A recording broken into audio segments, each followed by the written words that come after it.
வணக்கம் நண்பர்களே. மாறன் வீரா சீரியல் சும்மா பரபரப்பாக போயிட்டு இருக்குன்னே சொல்லலாங்க. பரபரப்பான கட்டத்தில் நம்ம கண்மணியோட ஆவி மாறனையும் வீராவையும் ஒன்று சேர்க்குது அப்படின்னு சொல்லலாம். நம்ம மாறனின் தியாகத்திற்கு நம்ம ரெண்டு பேர்த்தையும் ஒன்று சேர்க்கணும். இன்னும் அது வீரா கிட்ட நம்ம எப்படியாவது உணர்த்தணும் அப்படின்னு அந்த இடத்துல உணர்த்துதுங்க. அதை பற்றி தாங்க இந்த வீடியோக்குள்ளே பார்க்க போகிறோம்.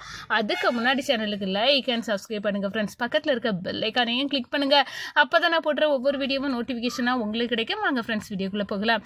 ஃபஸ்ட்டு எடுத்த உடனே பார்த்தோன்னா ஒரு செம்ம அதிரடியான பரபரப்பு கட்டம்னு சொல்லலாங்க. பரபரப்பான கட்டத்தில் நம்ம பார்க்க இருக்க நேரம் தான் எப்படியாவது நம்ம சூர்யா வீராவை கல்யாணம் பண்ணணும், மாறனுக்கு மூக்க உடைக்கணும் அப்படின்னு எல்லாம் ஸ்கெட்சை போட்டு அரங்கேற்கிறாங்க. ஆனால் எல்லா திட்டத்தையும் நம்ம மாறன் தவிடுபொடி ஆக்கிக்கிட்டு என் மனைவி எனக்கு தான் அப்படின்னு அந்த இடத்துல நீ இன்னொரு கல்யாணம் வீரா பண்ணிக்கிடுவாங்க அப்படின்னு சொல்ல நேரம் அது யார் மாப்பிள்ளை அப்படின்னா நான் தான் அப்படின்னு படக்குன்னு சொல்லிடணும் அப்படின்னு சூர்யா குதிக்க நேரம் அதை ஆஃப் பண்ணும் விதமாட்டு நம்ம மாறன் வேற யாரு, நான் தான் அவள் அக்காலை கொன்ன விஜயை நான் கொன்னுக்கிட்டு ஜெயிலுக்கு போயிருக்கேன். அப்படி இருக்க நேரம் நான் என் வீராவை யாருக்கும் விட்டு கொடுக்க முடியாது அப்படின்னு மாறன் கரெக்டாக கட் அண்ட் ரைட்டாக போட்டு உடைக்காங்க. இந்த சைடு பேரஞ்சதுக்கிறாங்க, அரண்டு போய் நிற்கிறாங்க. நம்ம சூர்யா எப்படியாவது நம்ம வீராவோட வாழ்க்கையில் வந்துடணும், வீரா எனக்கு மனைவி ஆகிடணும் அப்படி இப்படின்னு நம்ம பார்த்தாலும் நம்ம திட்டம் எல்லாம் தவிடுபடி இந்த மாறன் ஆக்கிட்டு இருக்கான். அது நல்லாவே இல்லை அப்படின்னு அந்த இடத்துல சூர்யா திட்டம் போடுறாங்க. இந்த சைடு நம்ம பார்த்தோன்னா மீரா தனிமையில் யோசிக்க ஆரம்பிச்சிட்டாங்க. என் மனசில் உண்மையாட்டே மாறன் மேலே கோபம் இருக்குது.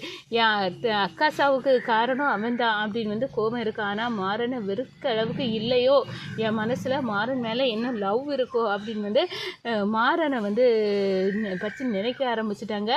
என்ன ஆனாலும் சரிதான், நான் மாறனை மன்னிக்க முடியாது. அவன் எங்கள் அக்கா உயிரை போகிறதுக்கு அவன் தான் காரணம். என் லைஃப்பில் கனி மட்டும் தான் இருக்கா, நான் கனிக்காக தான் வாழ்கிறேன், கனிக்காகவே நான் வாழ்ந்து முடிப்பேன். இதில் மாறனுக்கோ எனக்கோ ஒரு வாழ்க்கை கிடையாது, எனக்கு அப்படி ஒரு வாழ்க்கையே கிடையாது அப்படின்னு ஒரு இறுக்கமான முடிவை நம்ம வீரா இருக்காங்க. அவன் மேலே இருக்க காதல் இருந்தாலும் இப்போ எனக்கு அந்த காதல் சுத்தமாக இல்லை, நான் கனிக்காக தான் வாழ போகிறேன் அப்படின்னு முடிவை எடுக்க நேரம் தான் அந்த இடத்துல கண்மணியோட ஆவி பார்க்குது.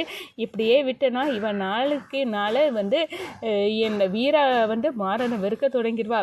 எனக்காக பண்ணின தியாகத்துக்காக அவங்க ரெண்டு பேர்த்தோட வாழ்க்கையும் இல்லாமல் ஆக்க விரும்பலை அப்படின்னு அந்த இடத்துல அப்படியே ஒரு மயக்கங்கனங்க நம்ம வீராவுக்கு வருது. அந்த இடத்துல தான் ஒரு மாதிரி வராங்க கண்மணி என்ன வீரா, நீ மாறனை ஒதுக்கி வைக்கிறலாம் அப்படி உன் வாழ்க்கையில் அப்படின்னு நினைக்கிறியா? மாறனை ஒதுக்கவே முடியாது. உன் வாழ்க்கையில் மாறன் இருக்கான், அவன் இல்லாமல் ஒரு வாழ்க்கை கிடையாது. உன்னோட சாவுக்கு அவன் தானே காரணம். அப்படி இருக்க நேரம் நான் எப்படி அவன் கூட சேர்ந்து வாழ்வேன்? உன் சாவுக்கு காரணமான அவனை என் வாழ்க்கையிலேருந்தே தூக்கி எறிஞ்சி பல நாள் ஆகுது.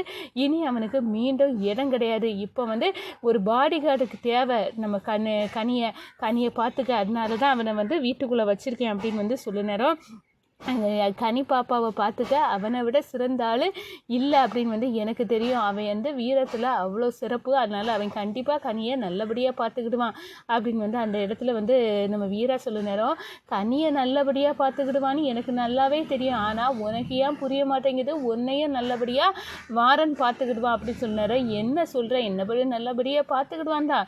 ஏன்னா ஒரு கட்டத்தில் அவனுக்கு மனைவியாக நான் இருந்தேன், ஆனால் இனி நான் இருக்க போகிறது இல்லை. உன் சாவுக்கு அவன் தானே காரணம். இல்லாமல் நீ உயிரோடு இருந்தால் நம்ம மொத்த குடும்பமும் சேர்ந்து எவ்வளோ ஒரு அழகான வாழ்க்கையை வாழ்ந்திருக்கலாம். ஆனால் அந்த நேரத்தில் அவன் செய்த செயலால் நம்ம மொத்த குடும்பமும் சிதைஞ்சி இவ்வளோ காலம் கஷ்டப்பட்டது காரணாதா?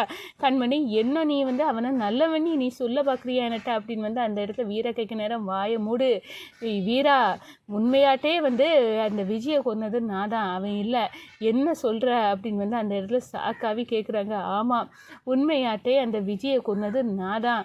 ஆனால் அப்போ தான் கனிப்பாப்பா பிறந்திருந்தா அப்போ ஒரு கொலைகாரியோட பொண்ணு அப்படின்னு உலகம் சொல்லக்கூடாது.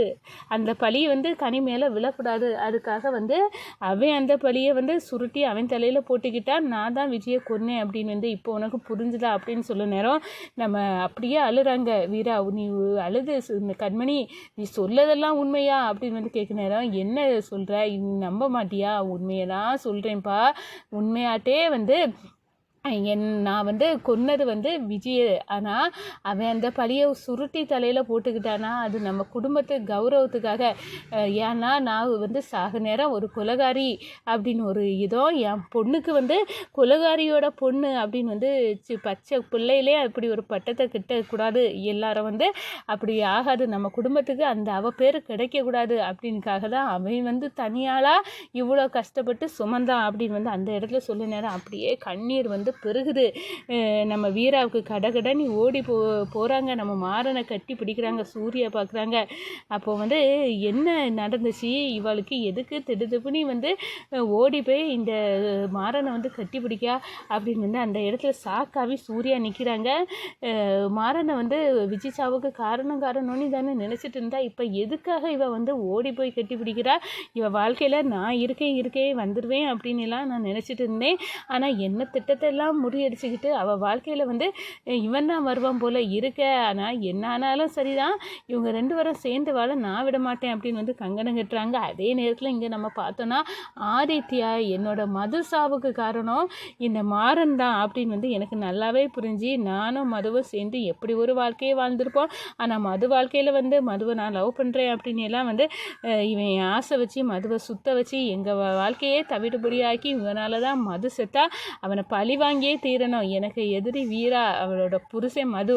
ஆனால் இவ எப்படியாவது இந்த இதை நான் வந்து உடைச்சே தீருவேன். இப்போ மாப்பிள்ளையும் பொண்டாட்டியும் சேர்ந்துக்கிட்டு எங்களை வந்து என்ன பாடுபடுத்திட்டு இருக்கீங்க அப்படின்னு வந்து கோபத்தோடு வந்து கொந்தளிக்க ஆரம்பிச்சிட்டாரு இங்கே ஆதித்யா. அதுக்கு என்ன பண்ணாலும் நான் பண்ண தயாராக இருக்கேன் அப்படின்னு வந்து அந்த இடத்துல வந்து பழி வாங்கணும் மாறனையும் வீராவையும். அதுக்கு என்ன வழி உண்டோ எல்லாத்தையும் பண்ணணும். இவன் தான் மாறேன் அப்படின்னு வந்து தெரியாமல் இவன் நம்மளை எவ்வளோ தூரம் நான் முட்டாளாக இருந்திருக்கேன். இவன் தான் எல்லாத்துக்கும் காரணம். வீராவை நான் அழிக்க நினைக்க நேரம் எல்லாம் வீராவுக்காக நான் 10 அடி பாஞ்சா இவன் 20 அடி பாயான். இவ்வளோ இது சாமர்த்தியமாக இருக்கான். இவன் யாருடான்னு நான் யோசிச்சுட்டு இருந்தேன். ஆனால் மாறன் வந்து இப்போ வீரா கூட தான் இருக்கான். அவங்க சாம்ராஜ்யத்தை அழிக்கிறது கஷ்டம், நான் அழிச்சு காட்டுவேன் மது. உன் சாவுக்கு காரணமான அவனை வந்து நான் விட போகிறது இல்லை. அவங்க குடும்பம் வந்து நல்லா இருக்கக்கூடாது. நீ எப்படி வந்து கஷ்டப்பட்டு செத்தியோ அதே மாதிரி மாறன வீராவை வந்து சேர்ந்து வாழக்கூடாது.